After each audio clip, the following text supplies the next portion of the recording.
4 साल की इस विधानसभा में 5 बार मुख्यमंत्री बदले गए थे, जिसके बाद राज्यपाल धनिकलाल मंडल को राष्ट्रपति शासन लगाना पड़ा था।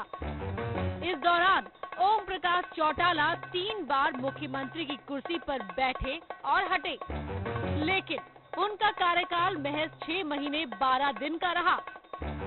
इस दौरान कोई भी नहीं हो पा रहा था सीएम की कुर्सी पर फिक्स, इसलिए तो इसे कहते हैं चलती का नाम पॉलिटिक्स।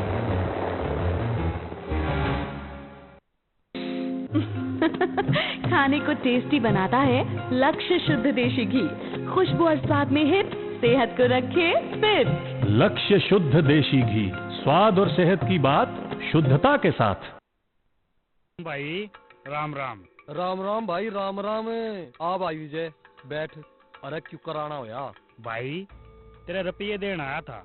अरे भाई रुपये की तो बात कर रहा है, तेरी दुकान में आग लगी थी भाई। पहले तू अपना काम चला, मन्ना तो फिर दे दियो। भाई होनी के किसी के बस की बात है, हमारे ऊपर चौधरी भूपेंद्र सिंह हुड्डा वाली कांग्रेस सरकार का हाथ है। मतलब भाई कांग्रेस सरकार ने इतनी बढ़िया स्कीम चलाई है जिसमें बाढ़, भूकंप, आंधी तूफान आ जा, दुकान में कोई नुकसान हो जा तो 5 लाख रुपए तक का मुआवजा दे है हमारी सरकार। यह तो कसूती स्कीम है भाई। अरे जमा कसूती तो भाई विजय वोट का क्या विचार है? हमारा वोट तो कांग्रेस पार्टी ने और थारा? हमारा भी वोट कांग्रेस पार्टी ने। कांग्रेस को सफल बनाए।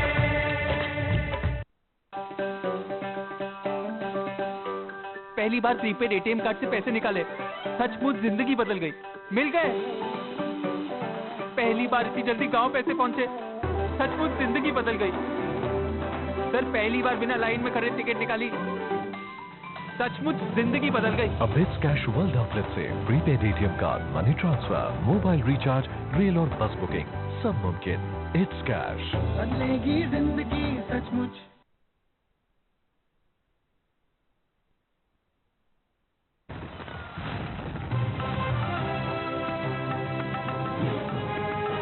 पिछले 9 सालों से लगातार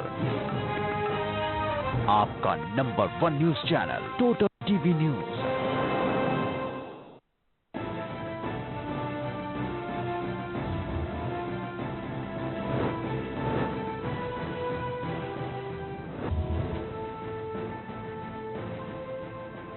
भारत ने एशियाड हॉकी में 16 साल बाद एक बार फिर गोल्ड पर हासिल कब्जा किया। इसी के साथ रियो ओलंपिक के लिए क्वालिफाई कर लिया। भारत ने फाइनल में पाकिस्तान को पेनल्टी शूट में 4-2 से शिकस्त दी। इसके साथ ही रिले दौड़ में भारत के हिस्से गोल्ड आया। पीएम मोदी ने आज स्वच्छ भारत अभियान की शुरुआत करते हुए कहा कि क्लीन इंडिया बापू का संदेश था जो अभी अधूरा है। इसे पूरा करने के लिए देशवासियों को कंधे से कंधा मिलाकर काम करना होगा।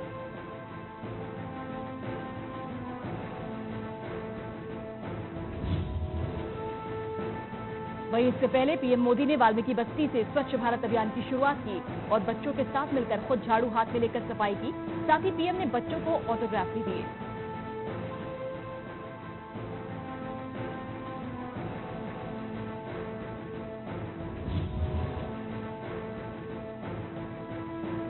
पीएम मोदी ने इस अभियान को सोशल मीडिया से भी जोड़ा। मोदी ने कहा कि पहले गंदगी वाली जगह का फोटो खींचकर सोशल मीडिया पर डालें, फिर उस जगह पर सफाई कर उसे पोस्ट करें।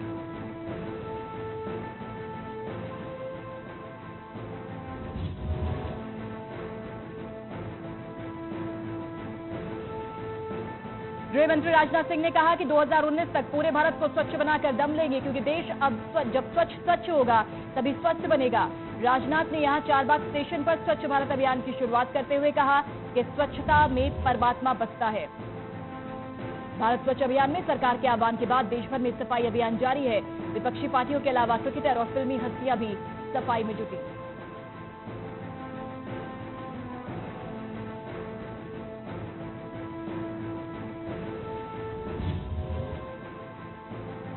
बीजेपी के सीनियर नेता लालकृष्ण आडवाणी ने प्रधानमंत्री के तौर पर नरेंद्र मोदी की तारीफ की, लेकिन साथ ही ये भी कहा कि देश में अटल बिहारी वाजपेयी जैसा कोई दूसरा प्रधानमंत्री नहीं हुआ।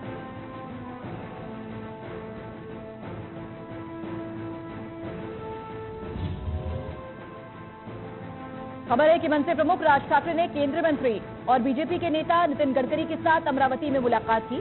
बातचीत पूरी तरह से गुप्त रही। बैठक से संकेत मिल रहे हैं कि राज ठाकरे सभी राजनीतिक विकल्पों को खुला रखकर आगे बढ़ रहे हैं।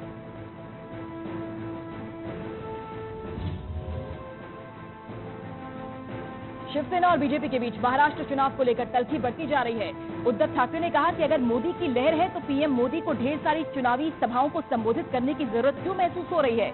गडकरी ने एक बार फिर गठबंधन टूटने के लिए शिवसेना के अड़ियल रुख को जिम्मेदार ठहराया।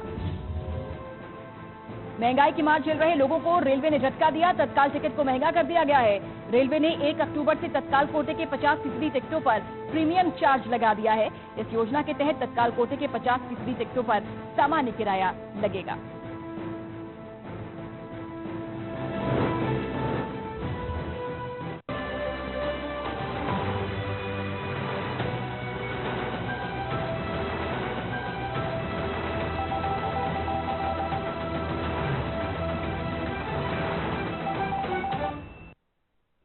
नमस्कार, स्वागत है आपका हमारे खास कार्यक्रम में। मैं पूजा आपके साथ। एक नाम पर फैसला नहीं करने पर बीजेपी निरुत्तर हो गई। जो सवाल पूछ सकते हैं वो खुलेआम सवाल पूछ रहे हैं और जो सवालों को मन में दबा कर रखे हुए हैं वो भी जवाब की चाह रखते हैं। बात सीएम इन वेटिंग की हो रही है। बीजेपी इस नाम को सार्वजनिक करने से क्यों बचना चाहती है? मुश्किल क्या है बीजेपी के सामने? क्या ज्यादा नाम पार्टी के लिए मुसीबत बन गए हैं या फिर नाम का अभाव है पार्टी के पास? अभाव नहीं है क्योंकि दावेदार कई है पार्टी में, फिर क्यों मजबूर है बीजेपी?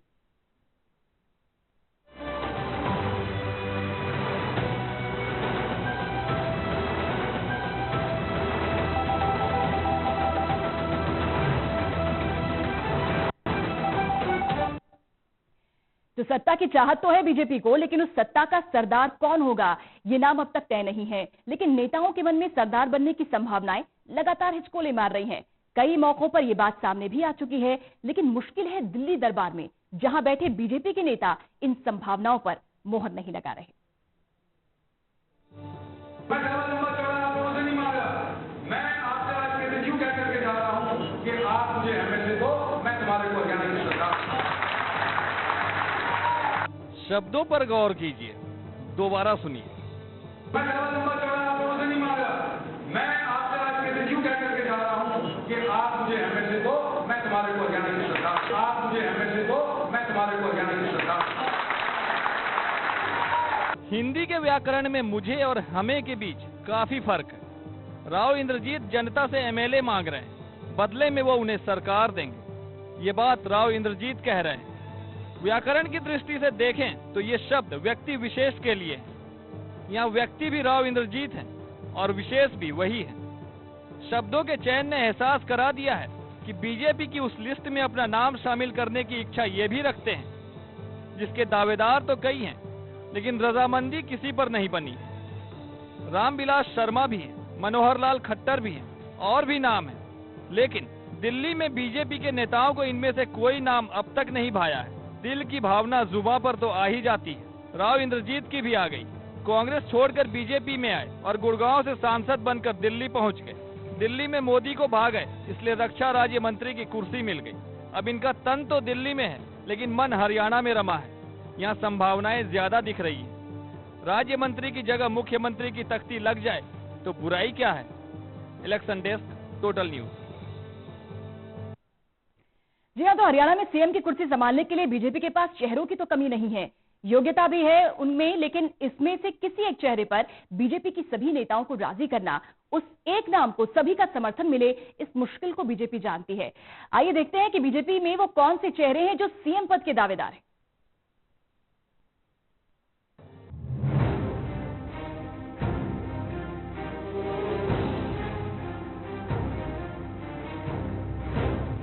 हरियाणा में अपने अपने चुनावी रथ को पार्टियों ने हरी झंडी दिखा दी है। योद्धाओं की तैनाती भी हो चुकी है। बीजेपी ने भी अपने योद्धाओं को चुनावी मैदान में भेज दिया है, लेकिन उनकी अगुवाई कौन करेगा उस नाम पर केवल चर्चा की चादर ही चढ़ी है, मुहर नहीं लगी।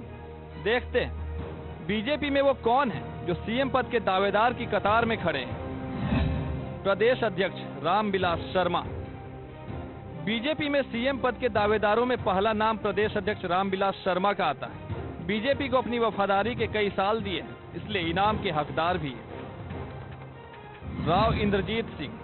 कांग्रेस छोड़ बीजेपी में शामिल हुए अहिरवाल के बड़े नेता राव इंद्रजीत सिंह भी सीएम की रेस में शामिल हैं। कांग्रेस से नाता तोड़कर बीजेपी में शामिल हुए थे। लोकसभा चुनाव में जीत हासिल कर सांसद बन गए, इसलिए मोदी सरकार ने भी सराहा और कैबिनेट में रक्षा राज्य मंत्री बना दिया। मनोहर लाल खट्टर, सीएम की रेस में मनोहर लाल खट्टर की भी दावेदारी बनती है। काफी वक्त से बीजेपी का कमल थामे हुए हैं, चुनाव अभियान समिति के अध्यक्ष हैं और राष्ट्रीय कार्यकारिणी के सदस्य भी हैं। हरियाणा से लेकर बीजेपी की केंद्रीय नेताओं तक पहुंच रखते हैं। कैप्टन अभिमन्यु, पार्टी में जाट नेता के तौर पर कैप्टन अभिमन्यु की पहचान है। केंद्रीय बीजेपी में भी प्रवक्ता के तौर पर पार्टी का पक्ष रख चुके हैं और युवा भी है। नारनौल से चुनाव भी लड़ रहे हैं कैप्टन अभिमन्यु। इन खूबियों की वजह से बीजेपी में सीएम पद के लिए दावेदारी भी बनती है। रतनलाल कटारिया, रतनलाल कटारिया भी बीजेपी में सीएम पद के लिए दावेदार माने जाते हैं। पुराने वक्त से बीजेपी के साथ जुड़े रहे हैं। अंबाला के लोगों ने सांसद बनाकर दिल्ली तक पहुंचाया है, लेकिन सीएम पद की दावेदारी इनकी भी बनती है। अनिल विज, हालांकि अनिल विज खुद को सीएम पद का दावेदार नहीं मानते हैं, लेकिन अगर बात पार्टी के दावेदारों की हो तो इनका भी नाम सामने आता है। फिलहाल विधायक दल के नेता हैं। ये वो नाम हैं जिनके बारे में चर्चा है कि सीएम पद की दावेदारी में इनके नाम पर चर्चा हो सकती है, लेकिन इन दावेदारों में से किन के नाम पर पार्टी की मुहर लगती है, इसके लिए थोड़ा इंतजार करना ही मुनासिब है। Election desk, total news. जी हाँ, चेहरे कई हैं, दावेदार कई हैं और ये दावेदार अब दावे भी कर रहे हैं, लेकिन मुश्किल बीजेपी के सामने क्या है, क्या वजह है बीजेपी अपना सीएम पद जो कैंडिडेट है वो डिक्लेयर क्यों नहीं कर रही है? खास पैनल हमारे साथ जुड़ गया है बीजेपी से, इनेलो से और कांग्रेस से। बीजेपी से हमारे साथ वीर कुमार यादव जी हैं, साथ ही संत कुमार जी प्रवक्ता कांग्रेस और राजीव जेटली जी प्रवक्ता इनेलो हमारे साथ जुड़ गए। बहुत स्वागत आप सभी खास मेहमानों का। वीर कुमार जी, सबसे पहले आपके पास आना चाहूंगी मैं। तमाम नाम है, तमाम बड़े चेहरे हैं, कद्दावर नेता हैं आपके पास, वजह क्या है, एक नाम पर मोहर क्यों नहीं लग पा रही?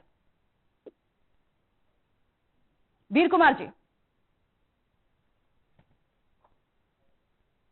वीर कुमार जी, क्या अब तक हमारी आवाज पहुंच पा रही है?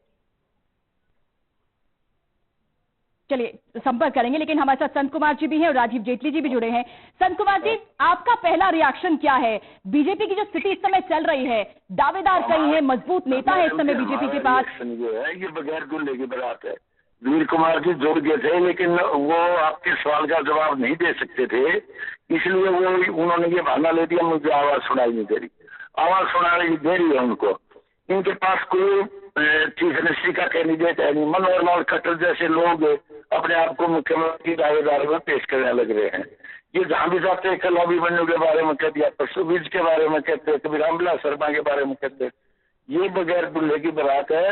हरियाणा का चुनाव ना मोदी के नाम पे होगा ना और किसी के नाम पे। मैंने कल भी आपके टीवी चैनल पर बैठ करके बीजेपी वालों से ये कहा था कि नेता के नाम पर, हरियाणा के मुख्यमंत्री के नाम पर चुनाव होता है और 3 हथियार हमारे पास है। हमारे पास नेता सबसे मजबूत है, हमारे पास नेता की ईमानदारी सबसे ज्यादा मजबूत है, हमारे पास नेता की नीयत सबसे ज्यादा मजबूत है। आपने तो डिक्लेयर किया आपका कैंडिडेट। बीजेपी 15 सीटों पे रहेगी। अब की बार कांग्रेस हुड्डा सरकार तीसरी बार और सीएम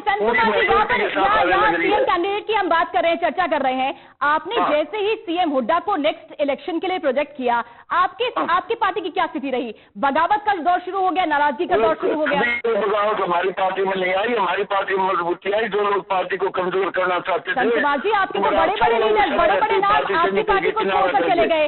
वो नाम जो कि 40 सालों तक आपके साथ थे, कांग्रेस पार्टी के साथ थे, दिग्गज वीरेंद्र सिंह, तब जब छोड़कर चले गए तो बाकी नेताओं का नाम गिनवाने से कोई फायदा नहीं। राजीव जी, आपके पास आना चाहूंगी। राजीव जी, मेरा सवाल आपसे है, किसी भी दल के लिए, किसी भी पार्टी उसको खजाने की चाबी दी, पूरा काम उनके कहने से सारे हरियाणा में अनेकों काम हुए। और आज जब चुनाव आए तो उसने गद्दारी की पार्टी के साथ, पार्टी को छोड़कर चले गए। मुख्यमंत्री जी ने राजीव जी, मेरा सवाल आपसे है कि आप तक मेरी आवाज पहुंच रही है? हाँ जी, राजीव जी, किसी भी दल के लिए, किसी भी पार्टी के लिए चुनावों से पहले सीएम कैंडिडेट डिक्लेयर करना कितना अहम और कितना मुश्किल भरा काम होता है? देखिए, कोई भी पार्टी अगर वो राजनीतिक चुनाव लड़ने वाली है तो उन्हें अपना नेतृत्व तो बताना ही पड़ता है। बिना नेतृत्व के बताए आप कैसे कोई चुनाव लड़ सकते हैं? आज भारतीय जनता पार्टी ये कहती है कि हम सामूहिक नेतृत्व में चुनाव लड़ रहे हैं, उन्हें ये समझना चाहिए कि सामूहिक नेतृत्व में तो हर पार्टी चुनाव लड़ती है। हर विधानसभा क्षेत्र में एक नेतृत्व प्रदान करने के लिए एक उम्मीदवार खड़ा होता है। लेकिन जिस तरीके के मुख्यमंत्री जो आप नाम ले रहे थे अभी थोड़ी देर पहले, अगर इस स्तर के मुख्यमंत्रियों का चयन भारतीय जनता पार्टी करना चाहती है तो इससे आप अंदाजा लगा सकते हैं कि हरियाणा प्रदेश में किस लेवल का नेतृत्व मिलने वाला है। चलिए राजीव जी, आपकी पार्टी का चेहरा कौन है? हमारी पार्टी का चेहरा, आप बार बार एक ही प्रश्न करते हैं और उसका जवाब भी एक ही होता है। राजीव जी, यही प्रश्न, यही विषय जो है चर्चा का विषय है आज कि सीएम पद का दावेदार कौन है किस पार्टी का? हमारी पार्टी का नेतृत्व हमारे इंडियन नेशनल लोकदल के राष्ट्रीय अध्यक्ष चौधरी ओम प्रकाश जी चौटाला करेंगे। तो फिर राजीव जी, इसकी वजह क्या है? खबरें ये आ रही है कि तमाम जो कैंपेन्स होंगे, जो प्रचार होंगे, उनमें ओपी चौटाला जो है वो नहीं जाएंगे। इसकी वजह क्या है? आपको किसने बोला कि चौधरी ओम प्रकाश जी चौटाला कैंपेनिंग नहीं करेंगे? चौधरी ओम प्रकाश जी चौटाला कैंपेनिंग करेंगे, पूरे हरियाणा में करेंगे। इसका मतलब साफ है, आपकी तरफ से स्टेटमेंट है कि ओपी चौटाला जो है पूरी कैंपेनिंग में भाग लेंगे? बिल्कुल भाग लेंगे। चलिए, हमारे ऊपर कोई पाबंदी नहीं है जी।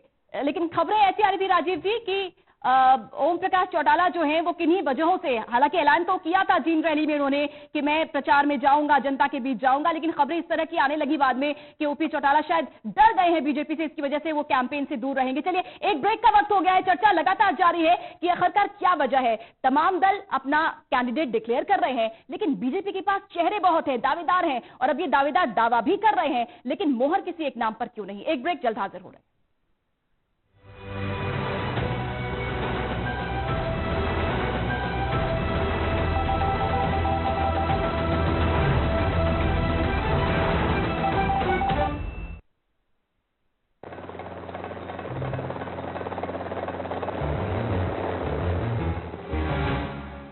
हरियाणा के गुड़गांव जिले का बादशाहपुर ऐसा विधानसभा क्षेत्र है जहां सबसे ज्यादा महिला मतदाता हैं। बादशाहपुर में कुल 1,47,730 महिला मतदाता हैं, जबकि नारनौल विधानसभा क्षेत्र में सबसे कम 59,187 महिला मतदाता हैं। ये भी एक दिलचस्प आंकड़ा है प्यारे, इसलिए तो इसे कहते हैं चलती का नाम पॉलिटिक्स।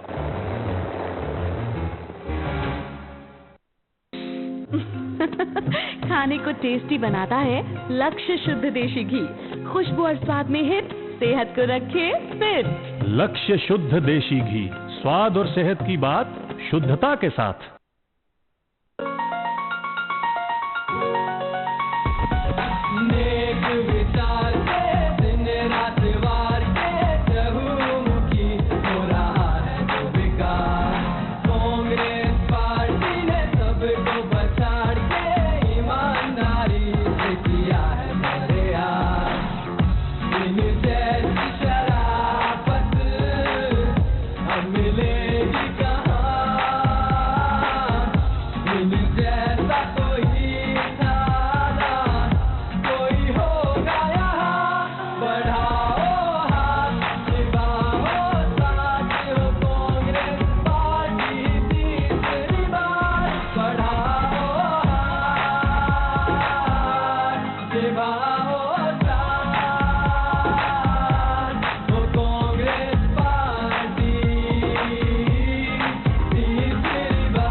शराफत और विकास, इसी में जनता का विश्वास।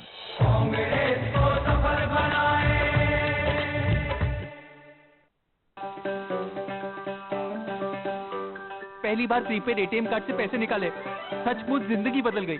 मिल गए। पहली बार इतनी जल्दी गांव पैसे पहुंचे, सचमुच जिंदगी बदल गई। सर, पहली बार बिना लाइन में खड़े टिकट निकाली, सचमुच जिंदगी बदल गई। अब इट्स कैश वर्ल्ड आउटलेट से prepaid ATM card, money transfer, mobile recharge, rail और बस बुकिंग, सब मुमकिन। It's cash. बदलेगी जिंदगी सचमुच।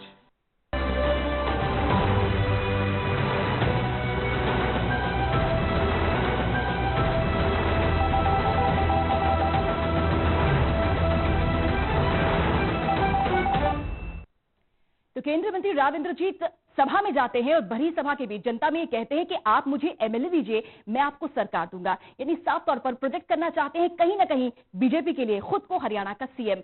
क्या सीएम पद की घोषणा बीजेपी ने नहीं की है? यही वजह है कि जो तमाम जो कैंडिडेट्स हैं, जो चेहरे हैं, वो सामने आकर खुद को प्रोजेक्ट करने लगे हैं। हमारे साथ दो खास मेहमान जो हैं वो लगातार जुड़े हुए हैं। संत कुमार जी, नेता कांग्रेस, और राजीव जेटली जी, प्रवक्ता इनेलो, जुड़े हैं। राजीव जी, क्या मुश्किल हो जाता है किसी भी दल के लिए, किसी भी पार्टी के लिए, जब कई चेहरे हों, बड़े चेहरे हों, उनमें से किसी एक को चुनना? देखिए, चेहरों के ऊपर राजनीति नहीं होती है, राजनीति होती है नेतृत्व क्षमता के ऊपर। चेहरे जो भारतीय जनता पार्टी जिन्हें चेहरे कहती है, उन्हें जनता ने नकारा हुआ है। लेकिन जो पार्टियां हैं उसी चेहरे को आगे रखती हैं जिसमें लीडरशिप की क्वालिटी होती है।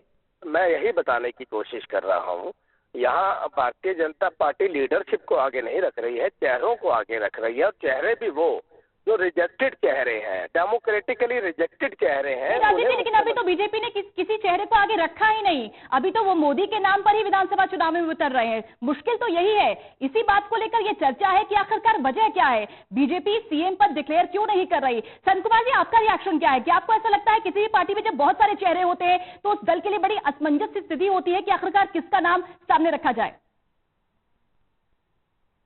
संत कुमार जी।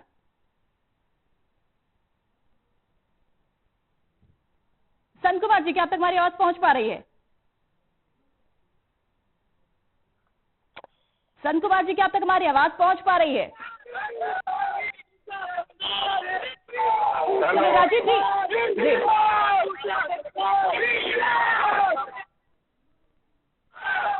चलिए राजीव जी, आप ही इस सवाल का जवाब दीजिए। क्या ये दुविधा है बीजेपी के लिए? चेहरे बहुत सारे हैं, किसी एक को चुनना मुश्किल है, क्योंकि एक को चुनेंगे तो जाहिर सी बात है बाकी नेता नाराज हो जाएंगे। क्या एक स्ट्रैटेजी है बीजेपी की कि चुनावों के बाद वो डिक्लेयर करेगा कि कौन होगा चेहरा हरियाणा का? पूजा जी, आपने प्रश्न मुझसे किया था, उसके बाद आप दूसरी जगह चले गए। इस बात का मैं जवाब देना चाहता था आपको जी। बीजेपी के पास कहाँ है इतने सारे चेहरे? कौन से चेहरों की बात की जा रही है? क्या इनके राष्ट्रीय प्रवक्ता की बात की जा रही है जितने भारी मतों से आ रही है? इनके प्रदेश अध्यक्ष की बात की जा रही है? आप चर्चाओं के लिए चेहरों को लेके आना चाहते हैं तो 90 चेहरे लेके आ सकते हैं भारतीय जनता पार्टी के, लेकिन आप लीडरशिप की बात चलिए राजीव जी, लंबी बहस के बाद अब हमारे साथ आखिरकार बीजेपी नेता जुड़ गए हैं। जगमोहन जी, बहुत स्वागत आपका चर्चा में। कटाक्ष आपकी पार्टी पर हो रहा है, वजह यह है कि आपने डिक्लेयर नहीं किया अपना कैंडिडेट और अब दावेदार खुद आकर, आपके नेता खुद सामने आकर खुद को प्रोजेक्ट कर रहे हैं। जगमोहन जी। पूजा जी, देखिए, अब क्या बात कहें इस बात की। प्रदेश में 2004 में भजनलाल जी के नेतृत्व में चुनाव लड़ा गया था। मुख्यमंत्री कांग्रेस ने किसको बनाया? हुड्डा जी को। आज हुड्डा जी के नाम से कई किसी ने कहा है कि मुख्यमंत्री पद के दावेदार होंगे, सिर्फ ये कहा गया है कि इनकी अगुवाई में होंगे। और दूसरा, इंडियन नेशनल लोकदल के बारे में तो क्या बात कहें, वो तो जेल के अंदर बैठे शपथ दिलाने की बात करने लग गए, आज उधर संविधान की धज्जियां उड़ाने पर लग गए। कांग्रेस को छोड़िए, जगमोहन जी अपना स्टैंड क्लियर कीजिए, वजह क्या है? कई नाम है, मोहर क्यों नहीं लगा रहे आप? ऐसे में अगर नेता खुद आकर प्रोजेक्ट करेंगे तो इससे तो आपकी पार्टी की किरकिरी होगी। भारतीय जनता पार्टी पहले ही कह चुकी है कि हमारे विधायक चुन करके आएंगे, विधायक दल का नेता चुनेंगे और पार्लियामेंट्री बोर्ड तय करता है कि हमारे यहाँ मुख्यमंत्री कौन बनेगा। रही बात घोषणा की, हमारे लिए घोषणा उतनी महत्वपूर्ण नहीं है मुख्यमंत्री की। जगमोहन जी, मेरा सवाल सुनिए। मुझे मेरी बात पूरी कर लेनी चाहिए। जगमोहन जी, ये जो आपका स्टेटमेंट है कई बार हम लोग सुन चुके हैं, पार्लियामेंट्री बोर्ड तय करेगा, जनता तय करेगी। सवाल मेरा ये है, राव इंद्रजीत सिंह खुले सार्वजनिक मंच पर ये कहते हैं जनता के बीच जाकर कि आप मुझे एमएलए दीजिए, मैं आपको सरकार दूंगा। वहां मैं वाली बात आती है, मैं का मतलब प्रोजेक्ट कर रहे हैं राव इंद्रजीत खुद क्या इसमें क्या बुराई है? हमारे 90 के 90 विधानसभा क्षेत्रों के अपना जो कैंडिडेट है, अगर वो अपना मुख्यमंत्री अपना घोषणा करके चुनाव में लड़ने जाते हैं, जिसमें भारतीय जनता पार्टी को कोई इतराज नहीं है।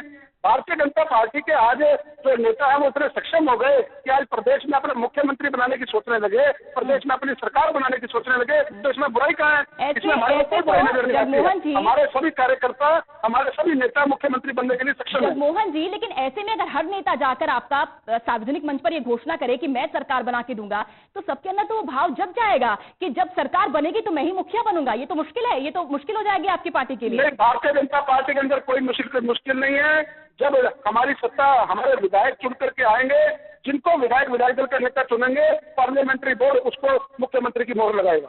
अच्छा, एक बात इसमें और है जगमोहन जी, जब अमित शाह ने स्टेटमेंट दिया था, वो मंच पे पहुंचे थे और जनता के बीच ये कहीं ना कहीं इशारों में उन्होंने कैप्टन अभिमन्यु का जिक्र किया था, चर्चा इस बात की लगातार शुरू हो गई थी कि हो सकता है कैप्टन अभिमन्यु हो आने वाले चुनावों में बीजेपी का चेहरा। उस बयान के बाद, अमित शाह के उस इशारे के बाद ये बयान है राव इंद्रजीत का, तो क्या ये मान लिया जाए, कि अब आपके नेताओं के बीच में क्या ये मान लिया जाए?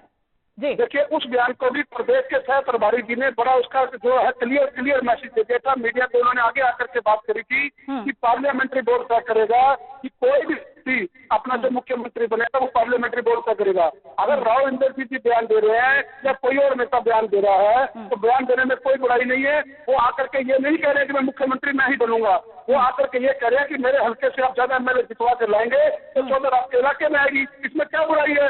आज जगमोहन जी, बातों बातों का बहुत फर्क होता है। राव इंद्रजीत ने साफ तौर पर कहा है कि मुझे दिलवाइए एमएलए, मैं आपको सरकार दूंगा। जब मैं की बात आ जाती है, हमसे अगर मैं की बात आ जाती है तो वो बात जो है अहम की आ जाती है, ईगो की आ जाती है। अगर ये ईगो आपके सब नेताओं में आ गया जगमोहन जी, शब्दों क्या फेर में न जाइए। मैं का मतलब आज वो भारतीय जनता पार्टी के एक कर्मठ कार्यकर्ता हैं, भारतीय जनता पार्टी के एक सम्मानित नेता हैं। मैं का मतलब उनका भारतीय जनता पार्टी से है। भारतीय जनता पार्टी का मेरे को जितवा के लाइए, मैं आपको भारतीय जनता पार्टी की सरकार दूंगा। इसको इस तरह से देखना चाहिए। चलिए इस तरह से देखेंगे। बहुत शुक्रिया आपका जगमोहन जी। साथ ही संत कुमार जी आपका भी, राजीव जी आपका भी हमारे साथ जुड़ने के लिए। बीजेपी में सीएम पद को लेकर खींचतान लगातार जारी है। सीएम पद का दावेदार कौन होगा इसकी बीजेपी घोषणा नहीं कर रही है। शायद यही वजह है कि अब अलग अलग नेता मंचों पर जाते हैं और अब जनता के बीच ये संदेश देने की कोशिश कर रहे हैं कि हो सकता है कि वो सीएम पद के दावेदार हो आने वाले चुनावों के लिए बीजेपी के लिए। एक ब्रेक ले रहे हैं, खबरें लगातार जारी हैं।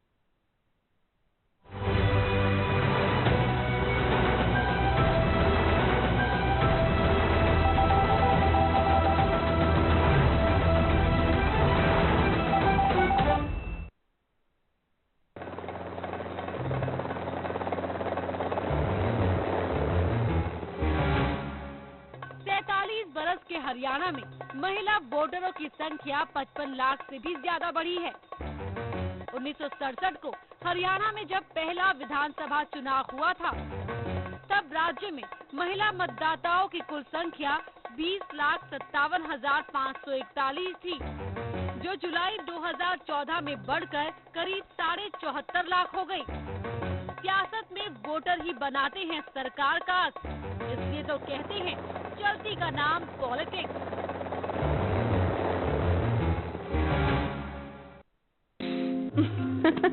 खाने को टेस्टी बनाता है लक्ष्य शुद्ध देशी घी। खुशबू और स्वाद में हिट, सेहत को रखे फिट। लक्ष्य शुद्ध देशी घी, स्वाद और सेहत की बात शुद्धता के साथ।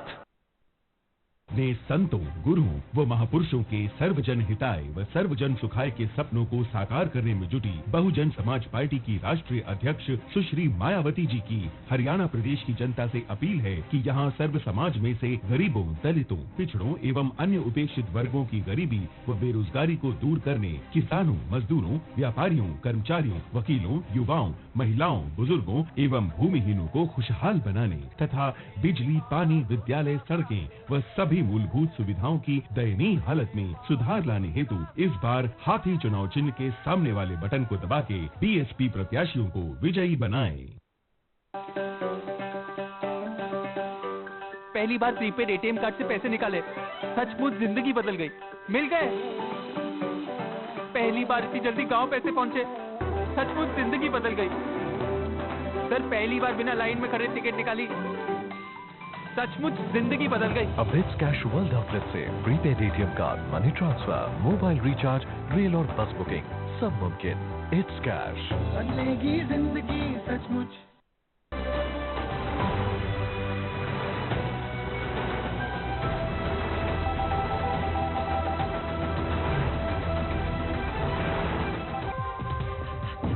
हरियाणा में इनेलो ने मोदी सरकार पर सीबीआई के दुरुपयोग का आरोप लगाया।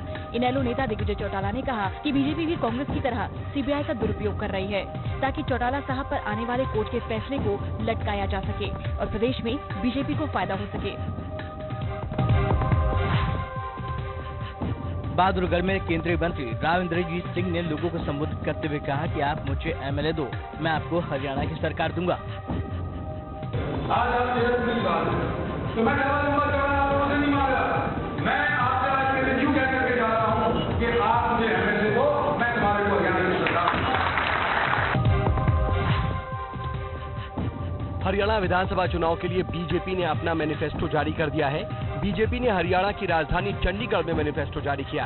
इस मौके पर बीजेपी के प्रदेश अध्यक्ष रामविलास शर्मा के साथ साथ हरियाणा में पार्टी के दूसरे नेता समेत पार्टी के राष्ट्रीय उपाध्यक्ष मुख्तार अब्बास नकवी भी मौजूद रहे। वही कानून लागू करेंगे जो आदमी की हत्या पर लागू होता है।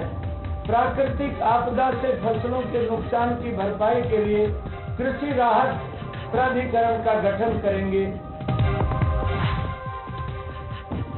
शिरोमणि अकाली दल ने कुरुक्षेत्र में हरियाणा विधानसभा चुनाव के लिए अपना मैनिफेस्टो जारी कर दिया है। इसमें खापों को अमानवीय फैसले लेने से रोकने जैसा साहसिक कदम उठाने का वादा किया गया है। साथ ही इसमें शराब पर रोक और ग्रेजुएशन तक फ्री पढ़ाई के वादे किए गए हैं। ओम प्रकाश चौटाला अब इनेलो की रैलियों में नहीं दिखेंगे, इसका फैसला पार्टी ने लिया है। इससे पहले खबर आई थी कि पार्टी के लिए प्रचार किए जाने के ओम प्रकाश चौटाला के कार्यक्रम में बदलाव किया गया है, लेकिन अब ओपी चौटाला इनेलो के पूरे प्रचार अभियान से ही दूर रहेंगे।